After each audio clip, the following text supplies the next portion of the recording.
Do livro Garoto Linha Dura, poema épico. Sim, é preciso salvar a pátria agonizante. Repete o reformista convicto e atuante que a oposição chama de minoria comunizante. Mentira! O grande problema do Brasil não é agrário, afirma raivoso o deputado milionário, grande reacionário, mas que felizmente é minoritário, segundo alega, prende firme convicção o pessoal da situação. O Brasil atravessa uma dura fase. Estamos precisados de uma reforma de base. Uma reforma que se estenda por todos os setores, feita de sangue, se preciso, de lágrimas, de amores. Mas uma reforma geral, de qualquer maneira, de código, agrária, tributária, financeira. Quem não quer esta reforma, perguntam os reformistas. Esses mesmos que a oposição chama de minoria comunista. Pergunta fácil de se responder. Não é preciso adivinhar para saber. Mas aqueles a quem chamam reação minoritária não é gente de se considerar otária. Mesmo tendo o ponto de vista do IBAD, que os aperta de manhã à tarde, essa segunda minoria já cansou de garantir que há influência de Moscou, a jurar por um Deus meio hipotético, ainda que o faça em tom patético, que o governo tem sabor de soviético. Mas então, se de um lado está uma minoria e de outra minoria se encontra do outro lado, onde estará, no caso, a maioria? Pergunta o cidadão politizado. E então eu ouço desumir a opinião quando levanta bem alto a sua voz para esclarecer que é com esta verdade a multidão. A maioria, seus bobocas, somos nós. Do livro Primo Altamirano e Elas, a Charneca. Então, na esperança vã de me livrar do tormento de amar-te, adormeci um pouco. E se digo vã, amor, é porque logo fiquei a sonhar contigo, a te dizer quanto vai em mim de amor. Doce, terno, perdido amor às vezes, candente, nervoso, incontido amor tantas vezes. Oh, os sonhos de amor, querida. Nele eras tão outra, tão Julieta, tão Isolda, tão Marília. E eu tão o Romeu do segundo ato, tão o Tristão da primeira área, tão o Dirceu diante do desterro. Vinhas lentamente para os meus braços ansiosos, terna e eterna, simples e definitiva, como o barco que parte para o naufrágio. Tu, mulher que já caminhavas para mim, antes mesmo do dia em que te conheci. Para mim, que vivia na certeza de que de algum lugar virias, imponderável como sóis ser os destinos do amor. No sonho sorríamos. No sonho éramos nós dois para sempre e um dia. Tu, esquecida de tantas ingratidões, eras o mais puro dos pecados.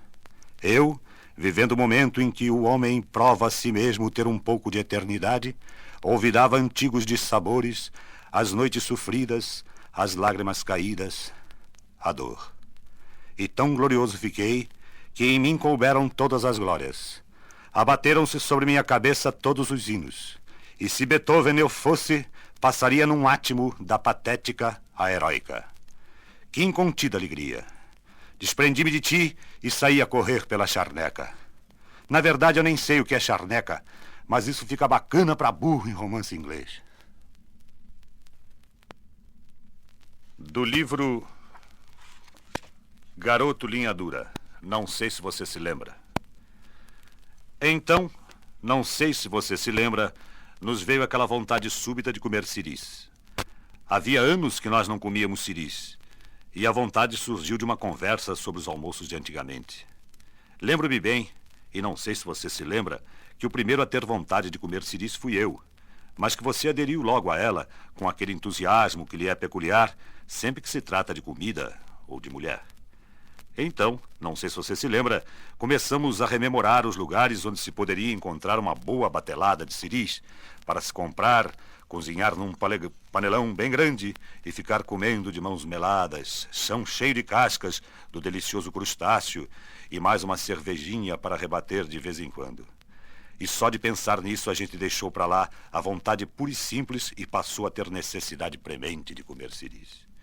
Então, não sei se você se lembra, telefonamos para o Raimundo Nogueira, que era o campeão brasileiro de ciris, e noutros tempos dava famosos festivais do apetitoso bicho em sua casa. Ele disse que aos domingos, perto do Maracanã, havia um botequim que servia ciris maravilhosos ao cair da tarde. Não sei se você se lembra que ele frisou serem aqueles os melhores ciris do Rio. E disse também serem os únicos em disponibilidade numa época em que o siri anda vasqueiro e só é vendido naquelas insípidas casquinhas. Ah, foi uma alegria saber que era domingo e havia ciris comíveis. E então nós dois, não sei se você se lembra, apesar da fome que o esquisinho estava nos dando, resolvemos não almoçar para ficar com mais vontade ainda de comer ciris. Passamos incólumes pela refeição, enquanto o resto do pessoal entrava firme num feijão que cheirava a coisa divina do céu dos glutões.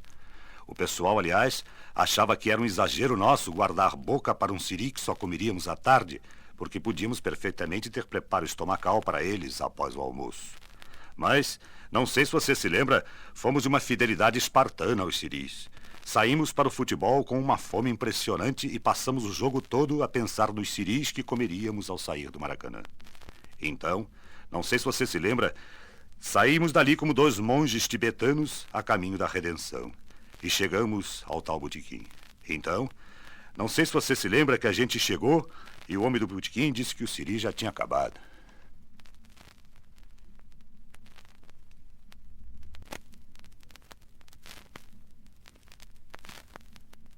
Do livro Primo Altamirano e Elas, o domingo. E havia em tudo a delícia do domingo. Longe, o som do órgão da igreja e o compasso marcado em ritmo lento pelos passos dos fiéis, arranhando a pedra moída, recentemente colocada no asfalto, que se perdiam na direção do culto religioso. Tudo era domingo. Havia na casa a placidez dos domingos, aquela calma acalentadora, doce calma domingueira. Havia lá embaixo a algazarra das crianças vivendo o seu despreocupado domingo, e havia aquela cor que o poeta chamou de domingo azul do mar. A sensação de abandono dos que vivem longamente seus domingos. A sonolência, aquela paz sagrada que deixa um pouco de santidade nos cantos da casa, onde o sol flui um raio bom e morno, porque é domingo. Oh, as tardes vadias dos domingos, lentas, gordas tardes de domingo, preguiçosas. E à noitinha, um resto de domingo, um sussurro que sobe da rua, de namorados, de folguedos dos menores, de folga dos maiores. Tudo era domingo. Era domingo na preguiça do gato, era domingo no almoço farto, era domingo nas matinês, era domingo nos programas de rádio, era domingo no olhar da gente, era domingo na missa e no Jockey Club, na praia e na quinta, nos carros abertos e nos bondes repletos, no alvo uniforme das babás e no brilho da farda dos militares. E se era tudo domingo, por que você não veio? Vê se te manca e dá as caras no domingo que vem. Do livro Rosamundo e os Outros, O Grande Mistério. Há dias já que buscava uma explicação para os odores esquisitos que vinham da sala de visitas. Primeiro, houve um erro de interpretação. O quase imperceptível cheiro foi tomado como sendo de camarão. No dia em que as pessoas da casa notaram que a sala fedia, havia um soufflé de camarão para o jantar. Daí... Mas comeu-se o camarão, que inclusive foi elogiado pelas visitas, julgaram as sobras na lata do lixo e, coisa estranha, no dia seguinte, a sala cheirava pior.